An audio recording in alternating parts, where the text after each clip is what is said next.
Pessoal, bom dia, boa tarde, boa noite aí para vocês, né? Não sei quando que vocês estão assistindo esse vídeo, mas enfim, né? Esse vídeo aqui é um vídeo rápido, né? Sobre a motilidade, secreção e absorção do intestino delgado, certo? Então vamos começar aqui, ó. A primeira coisa que a gente vai falar é a parte da motilidade do intestino delgado, tá? Então toda vez que eu escrever ID nos mapas, eu estou falando de intestino delgado, certo? Bom, essa motilidade, ela vai se resumir de duas formas, tá? Ela vai se resumir em forma de contração de mistura, que a gente pode chamar de contrações segmentares também, e também por meio das contrações de propulsão, tá? No caso, as contrações de mistura, elas são aquelas contrações geradas, né? Contrações concêntricas, geradas ali pela frequência de ondas lentas, né? Lembrem que as ondas lentas são aquelas ondas que modificam, né? Que fazem, então, uma variação do potencial de membrana, né, daquelas células de músculo liso, certo? E essas variações aí, né, elas vão gerar, então, a contração concêntrica necessária para gerar, então, essas contrações segmentares, tá? Ela é uma contração que é muito fraca, já por si só, tá? Mas ela vai ficar mais fraca ainda se tiver a presença de atropina. A atropina é um fármaco que serve, então, para diminuir a ação do sistema nervoso entérico, né? Então, essa ação da atropina nas contrações segmentares vai sugerir para a gente que o plexo mioentérico, principalmente, tem ação também nessas contrações aí segmentares, certo? Então, não é só a ação das ondas lentas, mas também o plexo de Auerbach, que é o plexo mioentérico, certo? As contrações de mistura, eu vou explicá-las no próximo slide, tá? A gente tem uma imagem boa para explicar, então, o que acontece, né, nessas contrações segmentares. Então, eu vou passar para as contrações de propulsão, tá? Contrações de propulsão são aquelas contrações que servem para levar o quimo, certo? Da porção mais proximal do intestino delgado para a última porção do intestino delgado, que seria o ilho, certo? Essa região, então, essa contração, ela vai ser uma contração que vai gerar movimentos resultantes muito lentos, né?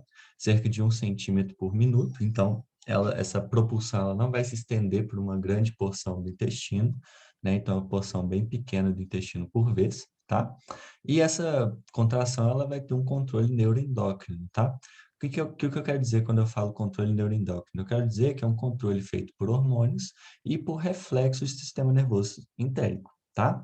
No caso, os hormônios que estão envolvidos nisso aqui são os hormônios que aumentam a motilidade e os hormônios que diminuem a motilidade. Hormônios que aumentam a motilidade são a colecistocinina, a gastrina, a serotonina, a insulina, a mutilina, certo? São esses hormônios aqui que aumentam a motilidade do intestino delgado, no caso, as contrações de propulsão, né? E os que diminuem essa motilidade são o glucagon e a secretina, tá? Além disso, então, o controle neural, né, o controle de reflexo do sistema nervoso entérico, vai acontecer por meio de dois reflexos principais. Reflexo gastroentérico, que é aquele reflexo que acontece com a distensão gástrica pela presença do quimo, e aí ele vai gerar, então, um aumento da motilidade intestinal para receber esse quimo e levar esse quimo de forma mais ativa, né, para a região ileal, para que a região ileal leve para a região cecal, né? E o reflexo gastroileal, que é o reflexo que vai acontecer no caso ali do quimo estar parado na região ileal, né? Isso é uma coisa que acontece por conta do esfíncter iliocecal, né? Dessa válvula, né? Da válvula iliocecal que contém o esfíncter iliocecal. O quimo ele fica um tempo parado ali, né? Por conta dessas contrações serem fracas, né? Na região do ilho, normalmente. Então esse quimo ele fica parado ali. Isso aumenta, inclusive, a absorção naquela região. Mas se a pessoa se alimenta, a distensão gástrica também gerada por essa alimentação e a distensão intestinal, em geral, gerada por essa alimentação, vai fazer com que haja, então, esse reflexo gastroileal, que é justamente o reflexo que aumenta a força de contração no ilho para que ele se esvazie, então, daquele quimo que estava ali da última refeição e esteja pronto para receber o quimo dessa refeição que está vindo, certo? Então, essa também é uma forma de controle, né, das contrações de propulsão, lembrando que por conta da lei do intestino, né, essas contrações elas vão sempre no sentido boca-ânus, certo? Isso é uma coisa bem importante de lembrar. Aqui essa imagem só serve aqui para mostrar para a gente como que acontece, então, esses movimentos de segmentação. Notem aqui, né, em cima, que existem regiões contraídas e regiões relaxadas, certo? A partir de algum momento, essas regiões que estão relaxadas passam a se contrair e as regiões que estavam contraídas se relaxam. E esse movimento ele vai acontecendo de forma constante, de forma frequente, certo? Por conta disso, as regiões que estão relaxadas, elas vão ficar com a parte do quimo, cada uma delas, e esse quimo, então, ele é dividido pelo intestino delgado. E pelo fato desse quimo ser dividido pelo intestino delgado, isso vai facilitar a absorção, né? E vai facilitar também a mistura do quimo com as secreções intestinais, certo? Então, essa é a importância dos movimentos de segmentação, tá? E aqui outras possibilidades aqui, né, do movimento de segmentação que vão acontecer, né? Então, podem acontecer movimentos isolados, principalmente no caso da propulsão, né? Então, assim, vai contrair a parte que está atrás do bolo alimentar, né, do bolo fecal, e as outras regiões vão se relaxar para receber, né, que é aquela questão de relaxamento de receptividade, né, um relaxamento receptivo, tá? Então, tem essas possibilidades aqui que a gente pode estudar. Aqui, só para mostrar para vocês, então, aqui é a região cecal, certo? O apêndice vermiforme, e nessa região aqui, ó, que a gente está mostrando aqui o ilho, né? No final do ilho, né, na parte de interseção do ilho com a região cecal, existe então o esfíncter ilho-cecal e a região da válvula ilho-cecal, tá? Esse esfíncter, ele fica normalmente contraído, de alguma forma, minimamente contraído. Isso faz com que não saia todo o quimo do ilho de uma vez para o seco, tá? Além disso, existe uma questão de feedback negativo aqui secal, que se o seco tiver com algum tipo de irritação, seja por exemplo, uma apendicite, ou até mesmo ele está distendido, porque ele já está cheio de quimo, vai aumentar, então, a força de contração aqui desse esfíncter ilho-secal e vai segurar, então, o quimo que está vindo do ilho, tá? A pressão que esse esfíncter ilho-secal, que essa válvula ilho-secal é capaz de aguentar é de cerca de 50 a 60 centímetros de água, tá? Então, é uma pressão até alta, né? E aí, se essa pressão for ultrapassada, então, o quimo vai passar por aqui, certo? E essa pressão é ultrapassada justamente quando você tem lá o reflexo gasto-ileal, que aumenta as contrações concêntricas no ilho e fazem com que esse quimo saia, então, para o seco, tá? É assim que acontece esse processo e é assim que a gente pode entender a importância da válvula ilho-secal e do esfíncter ilho-secal, certo? Aí a gente começa a se preocupar, né, com a parte de secreção do intestino delgado, tá? O intestino delgado, ele tem ali na região proximal do duodeno glândulas que são chamadas de glândulas de Brunner, tá?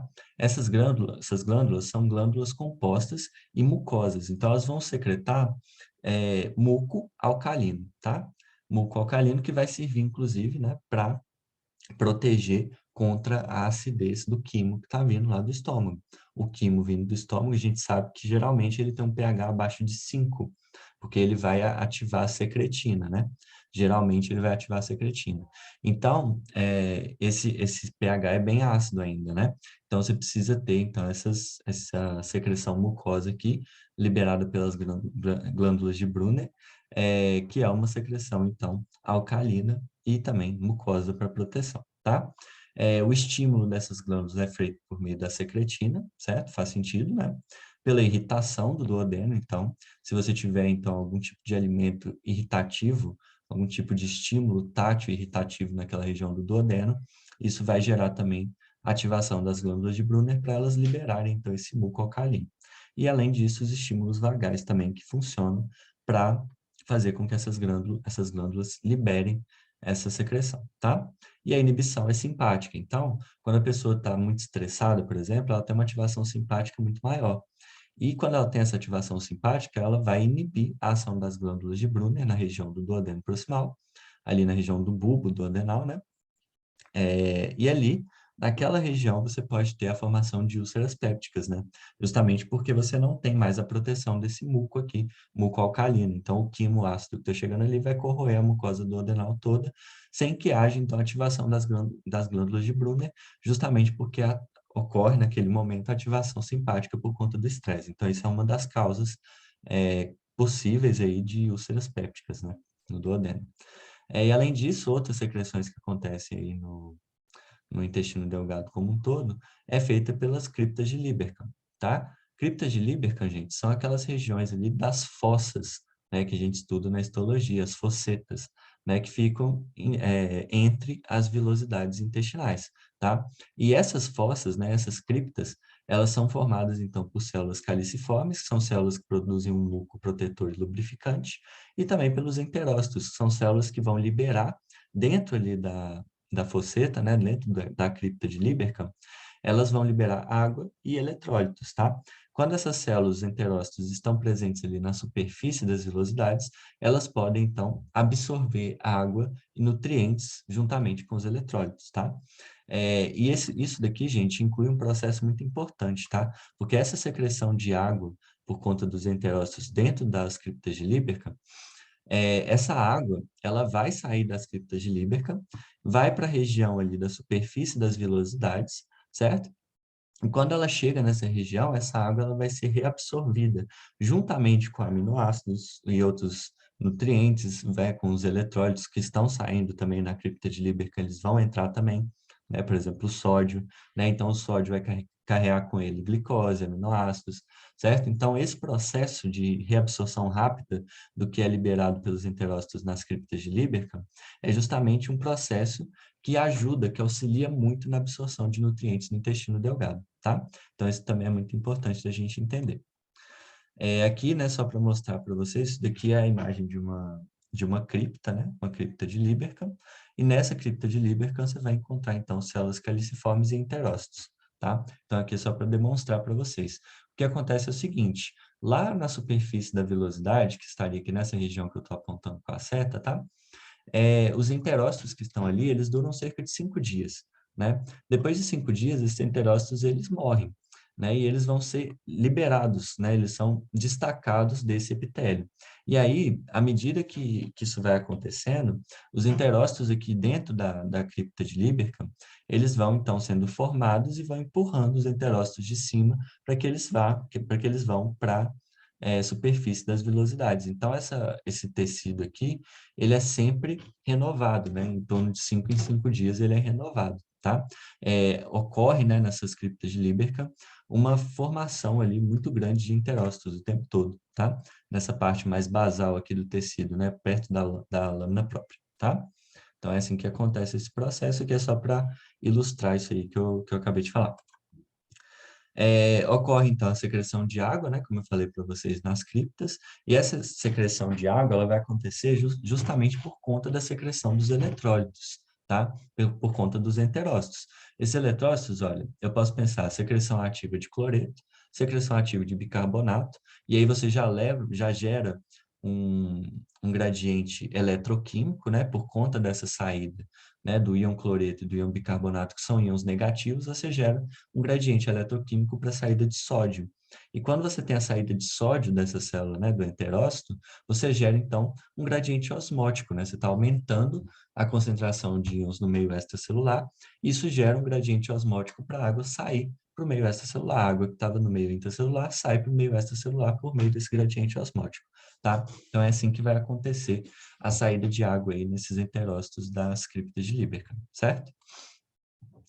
Ocorre também a secreção de algumas enzimas por conta, né, desses enterócitos, por parte desses enterócitos, e essas enzimas se resumem basicamente em peptidases, né, que são aquelas enzimas capazes de quebrar proteínas, sucrase, maltase, isomaltase e lactase são enzimas capazes aí de quebrar carboidratos, lipase intestinal, quebrar lipídios, certo? Então, essas enzimas aqui podem ser encontradas na secreção dos enterócitos das criptas de Lieberkühn e também das vilosidades, tá? Aqui um processo aqui de reabsorção, tá? De absorção dos eletrólitos e dos nutrientes, tá? A gente começa a falar então do processo de absorção. Olha só, aqui em cima a gente tem a absorção de água, tá? Por conta então do gradiente osmótico, essa água ela vai entrar por meio de difusão, tá? Você tem também aqui nessa imagem, né? A absorção de sódio, tá? Que vai acontecer de 3 formas diferentes, tá? Então, aqui tem uma sequenciada da outra. Você tem a entrada de sódio por cotransporte com os aminoácidos, por cotransporte com a glicose, tá? Então, notem que a absorção tanto de aminoácido quanto de glicose, a maior parte dela é feita por cotransporte com sódio, certo? E também a absorção do sódio mediante aqui a saída de um íon H+, tá? E a gente vai ver depois que esse processo aqui, ó, de entrada de sódio e saída de um íon H+, vai acontecer e vai ser muito importante também para a absorção de bicarbonato, tá? Para reabsorção de bicarbonato também, porque nesse caso aqui o íon H+, ele vai reagir com o bicarbonato que está no lúmen, né? E aí vai formar o ácido carbônico que vai se dissociar depois em água e CO2. O CO2 vai ser liberado para o sangue e a água vai ser reabsorvida normalmente, tá? A gente vai ver isso mais para frente também. Aqui você tem a absorção, né, de cloreto por meio de contratransporte com o bicarbonato, né? E assim, é importante a gente perceber, gente, que essa entrada de cloreto aqui, ela vai acontecer justamente porque você vai ter aqui na membrana basolateral, né, essa entrada de potássio, né, e saída de sódio, tá? O cloreto ele vai ser atraído pelas cargas positivas, tá? Então, ele vai entrar dessa forma e o bicarbonato vai sair com o cotransporte com ele, né? Contra-transporte. Todo esse processo, assim, né, de transporte ativo secundário, ele vai acontecer por meio da energia potencial, né, gerada aqui, né, pelo processo aqui de ação da bomba de sódio e potássio, né? Então, a bomba de sódio e potássio gera uma energia potencial que vai ser utilizada por esse processo aqui de transporte ativo secundário, tá? E aqui eu coloquei a aldosterona aqui no meio do slide, justamente porque a aldosterona ela vai ser um agonista muito importante para aumentar a absorção de sódio, tá? Por que que ela vai ser importante? Porque a aldosterona, ela vai agir no intestino da mesma forma como ela age lá no glomérulo, tá? Ela vai fazer com que haja a reabsorção de sódio, né? E também de água e outros íons, tá? Justamente porque você precisa, né? No caso aqui, né? A aldosterona está sendo liberada porque você está desidratado, muito provavelmente. Então, você precisa ter uma retenção ali de água e de sódio, tá? Então, a aldosterona é muito importante nesse processo também, certo? A absorção de bicarbonato, que eu acabei de falar com vocês, né? Olha, aqui você tem uma possibilidade de formação de ácido carbônico, não é essa que vai acontecer.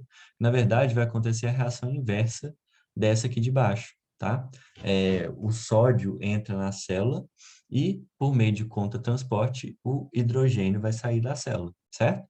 E aí, quando o hidrogênio sai da célula, ele se combina ali, ele reage, né, com o bicarbonato que está ali fora, e vai formar o ácido carbônico que se dissocia em água e CO2, tá?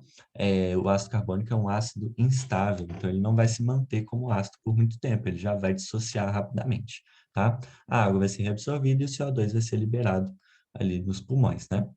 Então é um produto metabólico, né, que a gente tem, certo?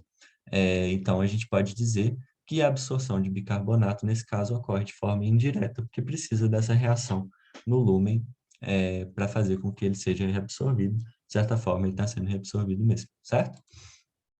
A absorção de cálcio, né, que vai precisar ali da ação do hormônio paratireoide, que vai ativar a vitamina D, e a vitamina D vai aumentar muito a absorção de cálcio. A nossa necessidade de cálcio, ela já é baixa, tá? E o cálcio, ele é absorvido geralmente ali na região do duodeno proximal, tá? E esse processo aqui é o processo que vai fazer com que o cálcio seja absorvido, certo? Aí a gente tem a absorção de carboidratos, que vai acontecer principalmente por meio de monossacarídeos, tá? E os monossacarídeos aí que vão participar desse processo são a glicose, a galactose e a frutose. A gente viu que a glicose vai ser absorvida por cotransporte com sódio, certo? A galactose vai seguir o mesmo processo, então ela vai entrar por meio de cotransporte com sódio, e a frutose vai sofrer ali a difusão facilitada. Dentro da célula, ela vai ser transformada em glicose, para que ela faça parte ali do metabolismo celular, certo? Então, esses são os monossacarídeos aí que entram nas células, né? Que são absorvidos pelas células do intestino delgado, tá? E, por último, né, a absorção das vitaminas, tá? Existem vitaminas que são lipossolúveis e existem vitaminas que são hidrossolúveis, tá? As vitaminas lipossolúveis são as vitaminas A, D, E e K, tá? Essas vitaminas aqui, elas são absorvidas em conjunto com os lipídios. Os lipídios, né, que a gente sabe, né, que eles são emulsificados pelas secreções pela bile, né? E a bile, então, vai emulsificar essa gordura. No processo de emulsificação, ocorre a quebra, né, dessa gordura em monoglicerídeos e ácidos graxos de cadeia longa, certo? Então, os monoglicerídeos e os ácidos graxos de cadeia longa, eles vão entrar na célula, eles são absorvidos pela célula justamente por conta daquela ação ali das microvilosidades, das velocidades intestinais, que ficam constantemente em movimento, né? Então, esse movimento vai facilitar ali a quebra das micelas e, consequentemente, ali, né, a passagem por difusão mesmo desses lipídios, né? Porque a gente sabe que a bicamada fosfolipídica, ela é apolar, né? E aí você consegue, então, ter a passagem ali desses lipídios, certo? Mas, assim, é um ponto muito importante também da gente lembrar que existe, né, o plexo submucoso que vai controlar ali a contração do músculo liso da camada muscular da mucosa, né?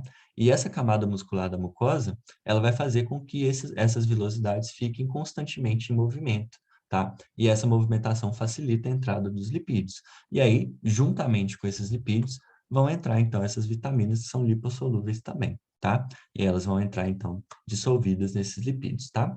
E no caso das vitaminas hidrossolúveis, a maior parte das vitaminas do complexo B e a vitamina C, né, o ácido ascórbico, vão entrar, então, por um processo ali indireto, né, um processo de associação.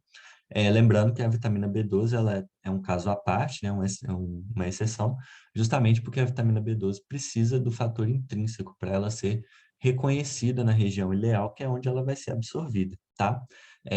Senão ela não vai ser absorvida, a gente tem todo aquele problema lá de anemia perniciosa, né?